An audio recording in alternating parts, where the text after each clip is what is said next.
AR Rahman பதித்த இந்திய இசையில் உலக முத்திரை. திரை இசை பாடல்களின் தனித்துவம். 90களில் நடுப்பகுதியில் ரஹ்மானின் பாடல்களை அப்படியே பிரதி எடுத்து இந்தியில் இசை அமைப்பாளர்கள் பயன்படுத்தினார்கள். ஆனாலும் பாடல்களின் தரமும் சுவையும் 10% கூட இல்லை என்றே சொல்லலாம். அப்போது ரஹ்மான் இதற்கெதிராக வழக்கு கூட தொடுத்திருந்தார். அந்த காலப்பகுதியில் தான் முதலில் நேரடி இந்தி திரைப்படத்துக்கு இசையமைக்க ரஹ்மானுக்கு வாய்ப்பு கிடைத்தது. இயக்குனர் ராம் கோபால் வர்மா மூலமாகத்தான் காட்டு தீயாக ரஹ்மான் அறிமுகமானார். ரங்கீலா.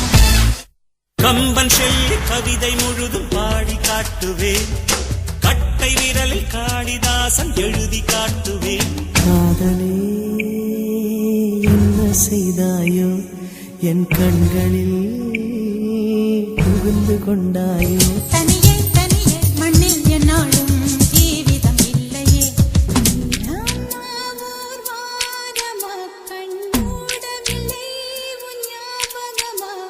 அதன் பிறகு வட இந்தியாவின் மூளை முடுக்கு எல்லாமே ரஹ்மானின் பாடல்களே. அது போன்ற பாடல்களை அதுவரை காலமும் இந்தி இசைப்பிரியர்கள் கேட்டது கூட இல்லை. அதன் பிறகு ரஹ்மானை தலையில் தூக்கி கொண்டாடினார்கள் இந்தி ரசிகர்கள். AR ரகுமான் பதித்த இந்திய இசையில் உலக முத்திரை. திரை இசை பாடல்களின் தனித்துவம்.